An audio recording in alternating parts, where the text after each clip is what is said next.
آپ وزیر صحت بھی رہے 2002 میں.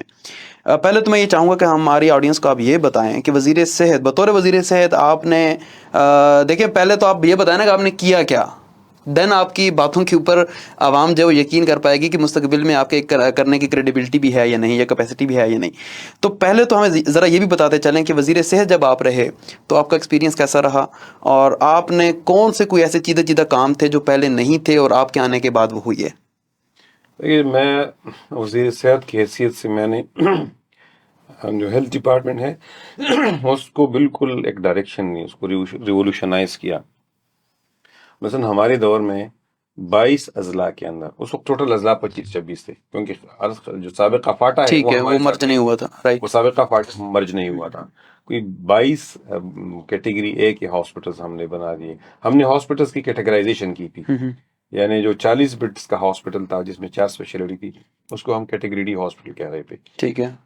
جو 100 بیڈس کا ہاسپٹل تھا اس کو ہم نے کیٹیگری اے ہاسپٹل ڈکلیئر کیا، اور اس میں اسپیشلٹیز تھوڑی زیادہ تھیں. ٹھیک پھر ہے. کیٹیگری بی میں 200 بیڈس تھی، اور کیٹیگری اے میں 300 بیڈس تھی. اچھا، تو ہم نے کوئی 22 کے قریب کیٹیگری اے کے ہاسپٹل بنا دیے.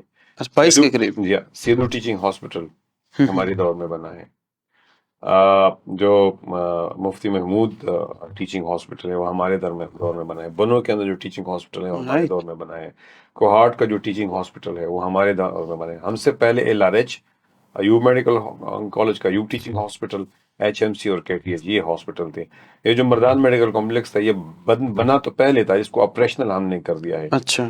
تو ایک تو ہم نے ایک بہت بڑے پیمانے پہ ڈسٹرکٹس کے اندر ایک انفراسٹرکچر ڈیولپ کر دیا. اس کے نیچے جا کے ہم نے کوئی 120 سے لے کے 130 تک پھر 40 اور 100 بستروں کے ہسپتال بنا دیے ہیں. ٹھیک ہے. اور نہ صرف اس کی مطلب ماڈرن برک والا کام کر دیا، انفراسٹرکچر والا کام کر دیا، بس کہ اس کے اندر پروجیکٹ موڈ میں ہیومن ریسورس بھی، نرسز، پیرامیڈکس، کلاس 4 اور ڈاکٹرز بھی ڈال دیا اور اسپیشلسٹ بھی ڈال دیا اور اس کو ریکروٹ بھی کر دیا.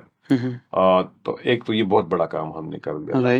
دوسرا ہم نے ہیلتھ ڈپارٹمنٹ کے اندر ریفارمز کے لیے health sector research and reform unit establish کیا. یہ بعد میں جتنی بھی ریفارمز وہ کہ وہ اس معنی میں نہیں ہو سکے. یہ جو ہیلتھ کارڈ کا بڑا چرچا کیا جا رہا ہے، یہ سوشل ہیلتھ انشورنس کے نام سے ہم نے پہلے شروع کیا تھا، یعنی شروع نہیں کیا تھا. اس کا جو کانسیپٹ تھا اس پہ دبئی کے اندر سیمینار ہوا تھا، جرمنی میں ایک سیمینار ہوا تھا، برلن میں ایک سیمینار ہوا تھا. ہم وہاں چلے گئے تھے، اور اس وقت اس کو GTZ کہتے تھے، آج کل اس کو GIZ کہتے ہیں، جرمن ٹیکنیکل اسسٹنس ایجنسی ہے.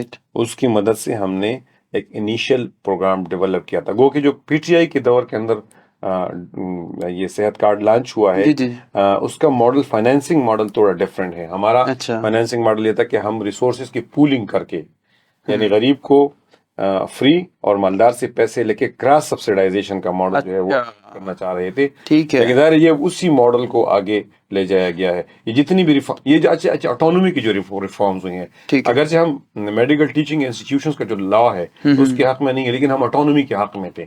جو بڑے ہاسپٹلز ہیں اس کو آٹونومی ملنی چاہیے. ٹھیک ہے. یہ جتنی بھی ریفارمز ہوئی تو اس سیکٹر کے اندر. اچھا، یہ جو ہاسپٹلز ہیں، ہاسپٹلز کے اندر ایمرجنسی کی مفت سروسز ہم نے لانچ کی. ایک اور بات میں بتا دوں کہ جو بڑے بڑے ادارے بنے ہیں، مثلا خیبر گرلز میڈیکل کالج بنا ہے، خیبر میڈیکل یونیورسٹی بنی ہے، بنوں کے اندر میڈیکل کالج بنا ہے، سیدور ٹیچنگ گومل کے میڈیکل کالج کی ریکگنیشن ہے. اس کے ساتھ ساتھ پشاور کے اندر پشاور انسٹیٹیوٹ آف کارڈیولوجی ہے، اس کے ساتھ برن اینڈ ٹراما سینٹر ہے، اس کے ساتھ ساتھ انسٹیٹیوٹ آف چائلڈ ہیلتھ ہے. LRH کے اندر نیا بلاک بنا ہے، بہت بڑا بلاک، ایک بڑے ہاسپٹل کی طرح بڑا بلاک بنا ہے. یا LRH کے اندر ایمرجنسی کا جو بہت بڑا سسٹم بنا ہے. جتنا بھی انفراسٹرکچر ڈیولپ ہوا ہے اس کی بنیاد ہم نے رکھی تھی. کچھ چیزیں اس وقت آپریشنل ہوئی، کچھ آپریشنل نہیں ہو